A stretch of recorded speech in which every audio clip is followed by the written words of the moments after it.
My husband left after I lost my construction business. You're a broke failure, he said. At 39, I sold my plasma for $50. The nurse checked my sample and froze. Ma'am, your blood is Rh-null golden blood. Only 43 people on Earth have it. Minutes later, a doctor rushed in. A billionaire in Monaco will die without your type. His family is offering. The amount made my hands shake.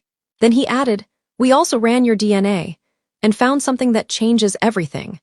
I hadn't eaten in 2 days when I sat in that cramped plasma donation chair, the fluorescent lights buzzing above me like angry bees. The nurse slid the needle into my arm, smiled, then glanced at the microscope and froze. Her face went pale. Ma'am, she whispered, please don't move. Her voice shook as she reached for the phone. 6 months ago, I was Violet Hart, CEO of a booming construction company, a woman who built skyscrapers and believed nothing could break her. Now I was a broke divorce selling plasma for $50, the nurse returned trembling. Your blood, she said almost reverently. It's golden blood. Only 43 people on Earth have it. Before I could speak, the medical director rushed in. Miss Hart, there's a billionaire in Monaco who will die within hours without your type. His family is offering. The number he said made my hands shake. 6 months earlier, I was Violet Hart, the woman people in Kansas City called the Iron Lady of Construction. I built Hart Construction Group from nothing, just a rusted pickup, a set of blueprints, and more grit than sense. We were good, damn good. I had 15 employees, 4 crews, and a reputation for finishing impossible jobs. The city trusted me with demolition projects no one else would touch. My name meant something. My company trucks carried my initials VH in bold blue paint, a mark of pride that felt unshakable. And then came the Bridgepoint Mall project. It was supposed to be our biggest win, a $25 million demolition and rebuild contract. My project manager, Gabe Collins, assured me every safety line was cleared. Gas, electric, water, everything's disconnected. Boss, I should have checked myself. At 10:14 a.m. on a Thursday, I was reviewing blueprints in the trailer when the ground shuddered. A blast of white light flashed through the window, followed by a sound like the sky splitting open. The forgotten gas line buried since 1963 had ruptured under the old mall foundation. Flames roared up like a monster awakened from the ground. By some miracle, no one died, but the explosion made the evening news in every state. The headline the next morning gutted me. Negligence at the heart of the construction site, millions in damages. The lawsuits came faster than I could breathe. City gas company, private businesses. My insurance agent, a slick man in a navy suit, handed me a stack of papers with a look that said, "Don't shoot the messenger." Clause 14B, he said, independent verification required. You signed off on it. The policy doesn't cover negligence but the blueprints. He shrugged. The city's error doesn't void your responsibility. 2 weeks later, the contracts were frozen. The accounts were seized. I went from managing multi-million projects to begging banks not to auction off my equipment. And that's when Evan, my husband, stopped coming home. He'd been my cheerleader once, the man who used to bring coffee to my work sites, who said he loved watching me in a hard hat. But success is intoxicating until it evaporates. The night the foreclosure notice arrived, he stood by the door with his suitcase. "Evan, please," I said, voice cracking. "We can rebuild, I just need time." He didn't even look at me. "I didn't marry a failure, Violet. You're broke, and I'm not drowning with you." The front door clicked shut behind him, and the silence afterward felt heavier than any steel beam I'd ever lifted. I sat on the floor of that empty house, surrounded by unpaid invoices, realizing the empire I'd built with my hands had collapsed in a single breath, and I had no one left but myself. The morning after Evan left, the coffee pot was still half full, its smells sour and burnt. His toothbrush was gone, his closet empty, except for one of my old hard hats sitting on the shelf like a cruel joke. I stared at the eviction notice taped to the fridge, the red letters screaming foreclosure pending. Everything I had worked for was gone. The business, the house, the man I thought would stand beside me when it all fell apart. My sister Dana called that afternoon. "Vi, you can't stay there alone. Come stay with us," she said softly. "I'm fine," I lied. "No, you're not, you sound hollow." By evening, I was driving 3 hours west in my old Ford. The same truck that once carried blueprints and pride. Now it carried boxes labeled kitchen, tools, what's left. Dana and her husband Rick greeted me kindly but cautiously.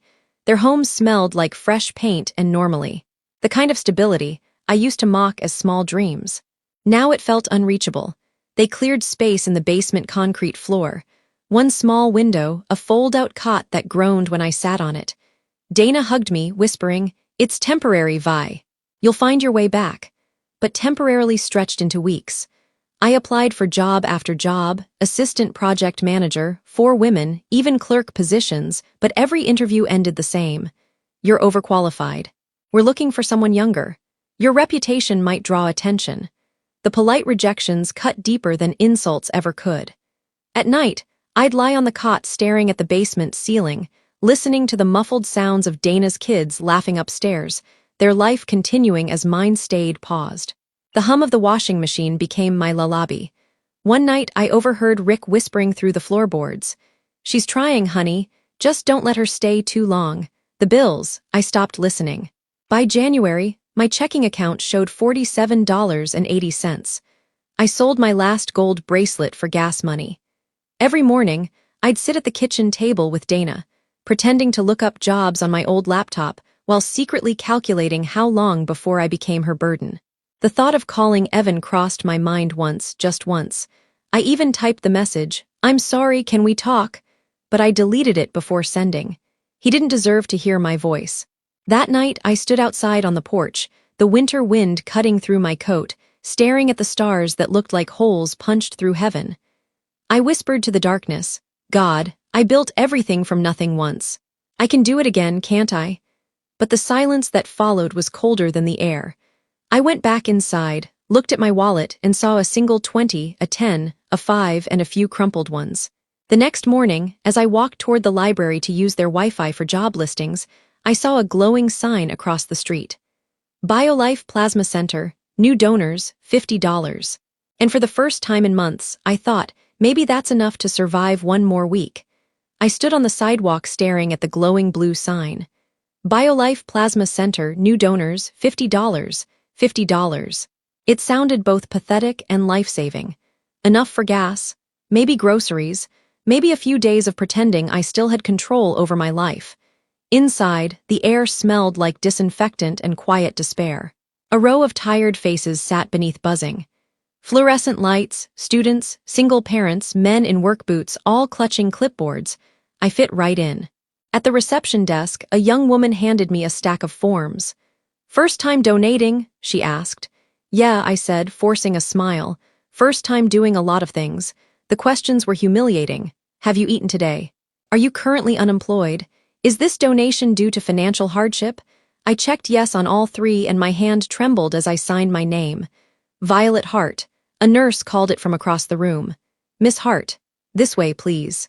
She was in her mid-20s, bright-eyed, kind. Her name tag read Keeley. "Don't worry," she said, leading me to a recliner chair. "Everyone's nervous for the first time. Just don't tell me it hurts." "I won't lie," she smiled. "But I'll make it quick." The needle slid in cleanly, and a stream of dark red filled the tube. For a moment, I just stared. My father used to donate blood at the Red Cross when I was a kid. He'd say, "It's the easiest way to do something good." I wasn't doing good, I was doing desperate. "You've got strong veins," Key said cheerfully, checking the monitor. "Nice color, too. Is that good?" "That's great." She hummed a tune while noting something on the screen, but then her humming stopped, her brow furrowed. She leaned closer to the collection bag, then back at me. That's odd." "What's odd?" I asked, my stomach tightening. "Probably nothing. I just want to double-check." She withdrew a small vial of my blood and walked toward a corner microscope. Her movements were suddenly precise, cautious. I watched her lean over the eyepiece, freeze, then look again. When she turned around, her face had drained of color. "Ma'am," she said quietly, "please don't move, I need to get the director." "What's wrong? Am I sick?" I blurted. No, please just stay still." She hurried out, the door swinging shut behind her. My heart pounded around me. Donors scrolled their phones, unaware that my world was collapsing again or maybe exploding. Minutes passed. Then the door opened. A tall man in a lab coat entered, clipboard in hand, eyes sharp and curious. Dr. Brennan, according to his badge. "Miss Hart," he said, "I need to ask a few questions." "About what?" "Your blood." Keely ran it 3 times. Is something wrong with it? Quite the opposite. He pulled up a stool and sat close. The kind of proximity that makes you nervous. You have Rh null blood, he said. It's the rarest known blood type on Earth. Only 43 documented people have it. I laughed a sharp, nervous sound. 43. That can't be right. It's extremely rare, he said calmly. Your blood can save people who'd otherwise die without a match. I stared at the collection bag beside me, at the dark liquid pulsing through the line. So, what does that mean? Am I valuable? Let's just say hospitals would call you a miracle. It is a choir in the Aeonster. His phone buzzed. He frowned as he answered, whispering rapid medical jargon. When he hung up, the energy in the room changed. Someone's coming to see you, he said. They'll explain everything. Just please don't leave to see me. Who? He hesitated, then looked at me with something between awe and fear. A family from Monaco, he said. There's a billionaire there who will die within hours without your blood type. I blinked. What? They're sending a representative as we speak. I laughed again because what else could I do? Doctor, I came here for $50. He nodded solemnly. Then today, Miss Hart, might be the day your life changes forever. I sat frozen in that recliner, the needle still in my arm, as Dr. Brennan's words sank in. Only 43 people on Earth. The hum of machines filled the silence between us. My thoughts tangled into one dizzying loop. Billionaire, Monaco dying, my blood. Doctor, there has to be some mistake. I said finally, I'm not special. I came here for $50 and gas money. Miss Hart, he said calmly, you're special whether you believe it or not. Rotten null blood isn't just rare. It's universal for all negative types. It's what we call golden blood. People with your type are living lifelines. I looked at the bag beside me. The slow drip of crimson that suddenly didn't feel like blood. It felt like currency, power, something far beyond my understanding. So, what happens now? We'll need more tests, but he stopped mid-sentence, his phone buzzing again, his brows knit as he answered. Yes, confirmed Rotnell. She's stable. Understood. Any faint? When he hung up he looked almost shaken. They already know, he murmured. Who knows? I asked. The Marrow family, he said softly. They're extremely wealthy. Their patriarch, Henry Marrow, has a rare blood disorder. He's had a massive internal bleed. Without compatible blood, the surgery can't happen. I felt my throat tighten. You mean my blood could save him? He nodded. Exactly that. For a moment, the room seemed to tilt. Only hours earlier, I'd been a failure selling plasma for groceries. Now strangers across an ocean knew my name, or at least my blood type. The door burst open again. Keely slipped back inside, her face flushed. Doctor. Brennan, there's a woman here. Says she's from Monaco. He straightened his coat. Send her in. The woman who entered didn't belong in that grimy plasma center. She looked like she'd stepped out of a magazine. Tall, elegant, a gray tailored suit that screamed money. Her eyes dark and steady, locked onto me. Miss Hart, she said, extending her hand. I'm Lucia Corvell, representative of the Marrow family. Her handshake was firm, but cold, businesslike. One of our family members is dying, she said. We've searched globally for a donor. You are the only match. I stared at her, speechless. What exactly are you asking me to do? Come with us, she said. Our private jet is waiting. We can be in Monaco in under 12 hours. Dr. Brennan glanced at me. They're offering compensation, Violet. Substantial compensation. How substantial? I asked carefully. Lucia hesitated, then said quietly, $2 million. The room fell silent. Even the machines seemed to hold their breath. $2 million for my blood? I whispered. For a life, Lucia corrected. Yours can save his. I looked down at the faint bruise forming where the needle pierced my skin. A few hours ago, that arm had been worthless now. It was worth millions. And yet a single question burned louder than all the others. Why me? I asked. Lucia's gaze flickered. Because, Miss Hart, she said softly. This isn't just coincidence. It's heritage. For a long moment I couldn't speak. Heritage. The word sounded strange coming from Lucia's lips, crisp and deliberate. Dr. Brennan exchanged a glance with her as if debating whether to continue.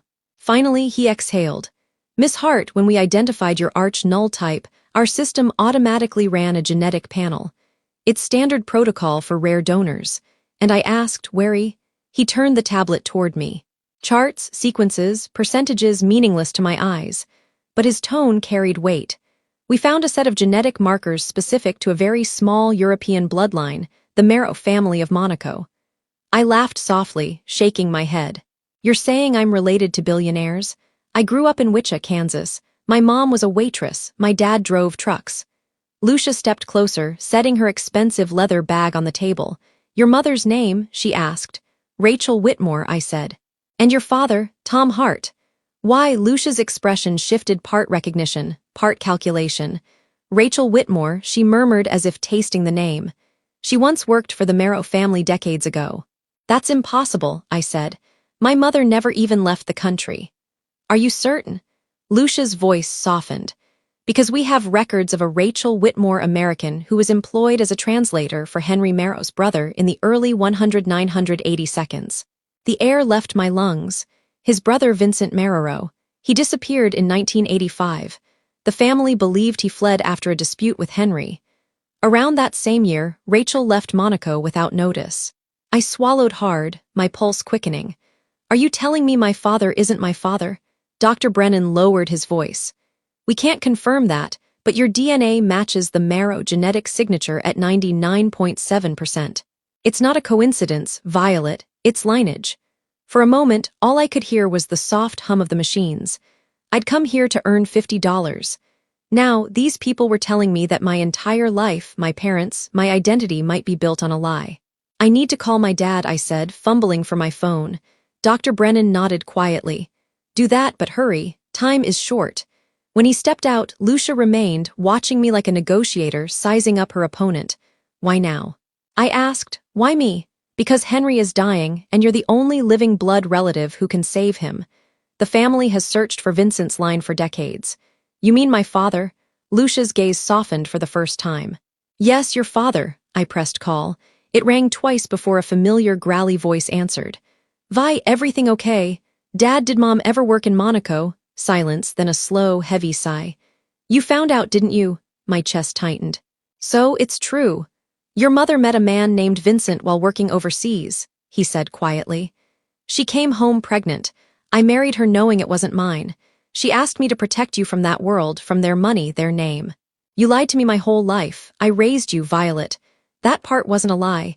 Tears blurred my vision. I turned away so Lucia wouldn't see. Dad, I whispered. There's a man in Monaco, Henrio. He's dying. My blood can save him. Then go, he said simply. Don't hate your mother for what she did. She wanted you to have an ordinary life. I wiped my eyes, studied my breath, and looked back at Lucia. I'll go, I said, but not for the money. Her lips curved faintly. Of course not, Miss Hart. But it doesn't hurt, does it? 10 minutes later, I was in the back of a black sedan with tinted windows, my thoughts colliding with every passing street light. The driver didn't speak. Lucia's phone buzzed endlessly. When we reached the private error strip, a sleek white jet gleamed under the floodlights. I paused at the steps, gripping the rail. 6 hours ago, I'd been a woman with $47 to her name. Now, I was flying across the world to save a man who might be my uncle, to meet a family who didn't know I existed, and to uncover a truth my mother had buried with her. As the engines roared to life, Lucia leaned toward me and said quietly, Welcome home, Miss Hart. The hum of the jet engines was steady, almost hypnotic, but my thoughts were anything but calm. I stared out the oval window at the ocean of clouds below, my reflection faint against the glass. A woman suspended between two worlds, neither belonging to the one she left behind, nor ready for the one ahead. Lucia sat across from me, tapping rapidly on her phone in French. The flight attendants whispered, prepping medical supplies in silver cases stamped with the Marrow crest. I wrapped my arms around myself, still wearing the same faded jacket from Kansas. Are you afraid of flying, Miss Hart? Lucia asked suddenly. I'm afraid of everything, I said quietly, including finding out who I really am.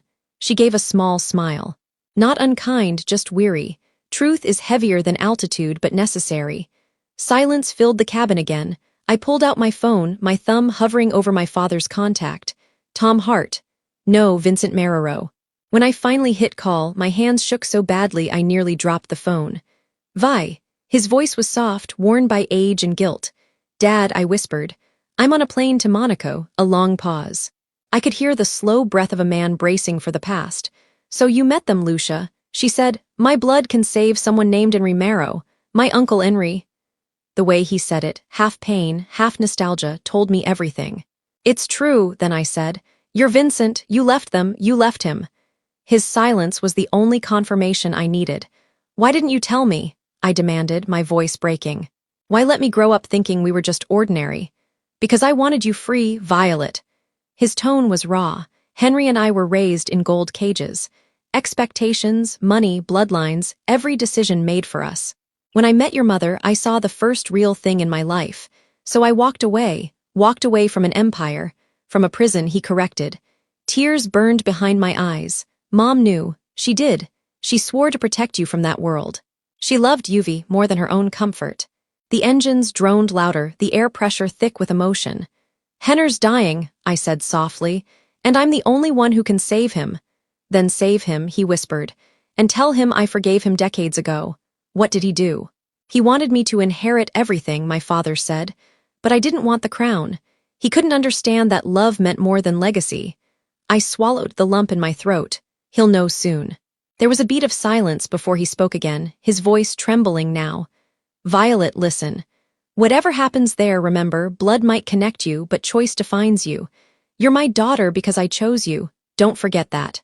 My vision blurred completely. I won't. Good. Then go do what only you can do.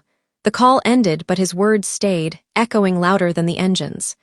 Lucia watched me wipe my tears and said softly, He told you the truth, didn't he? I nodded.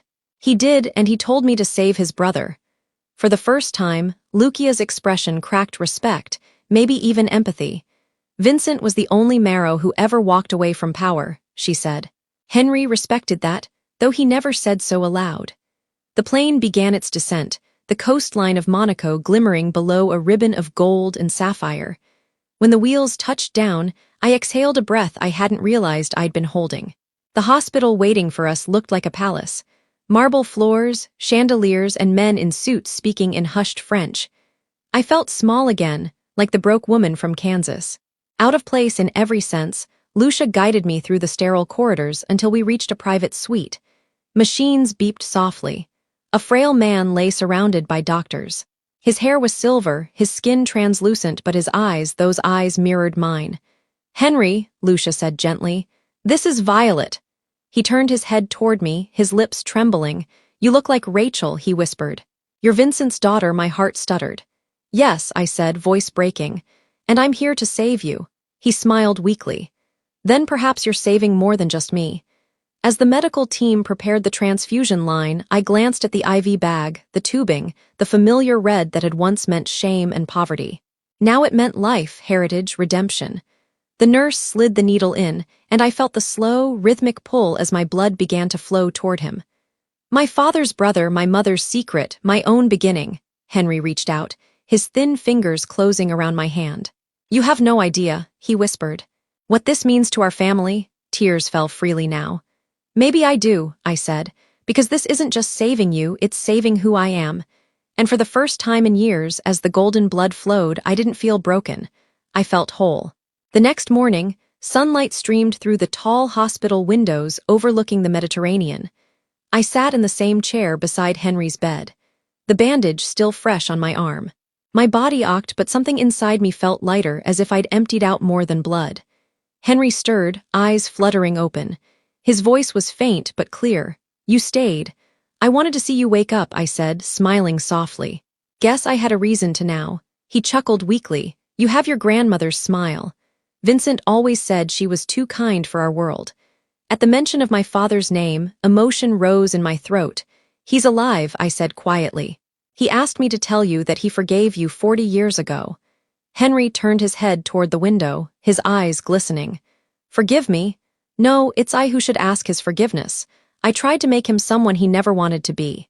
When he left, I told myself he'd come back once he realized I was right. He looked at me again, voice breaking.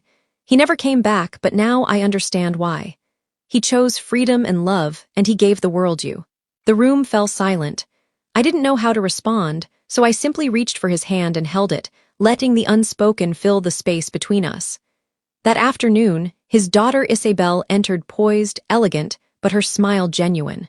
She looked like someone who carried both privilege and responsibility on her shoulders.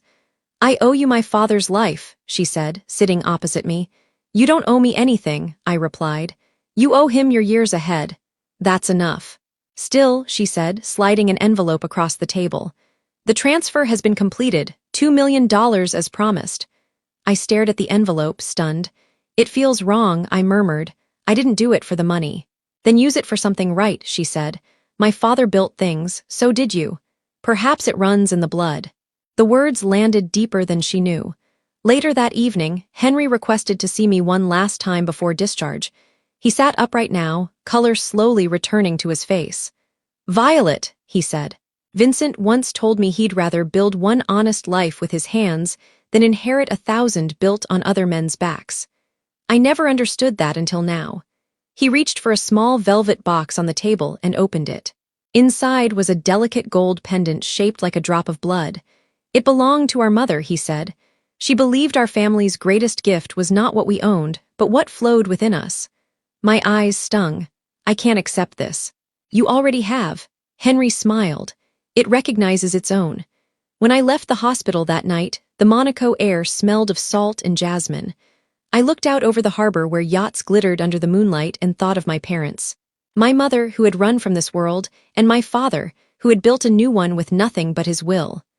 Lucia met me outside the car. "Everything settled?" she asked. "As much as it can be," I said.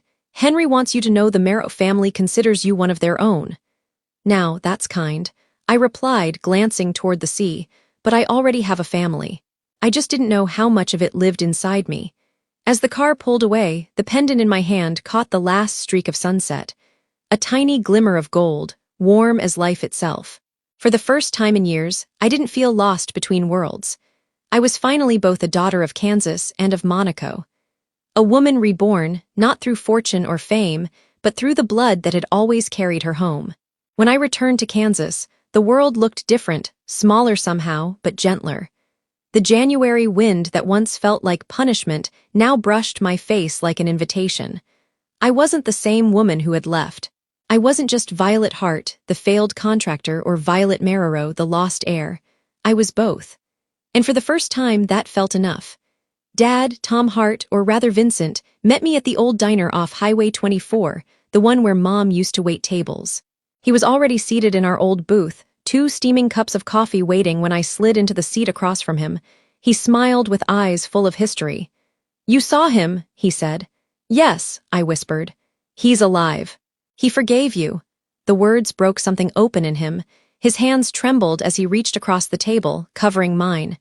"Your mother would have been proud," he said. "You did what neither of us could, bring peace back into our bloodline." I looked at him for a long time, realizing he was right. The shame, the hiding, the pretending, it all ended here.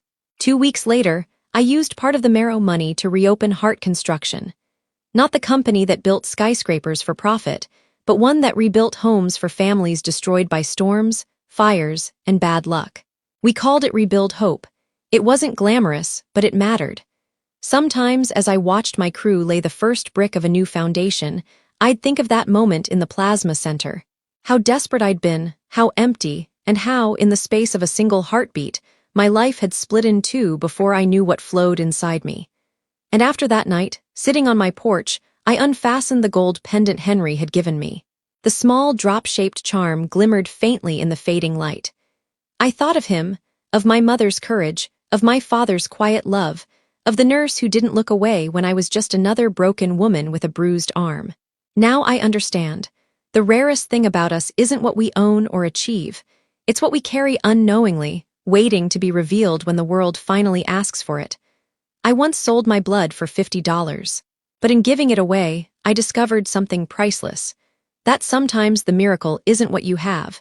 It's what's been flowing within you all along.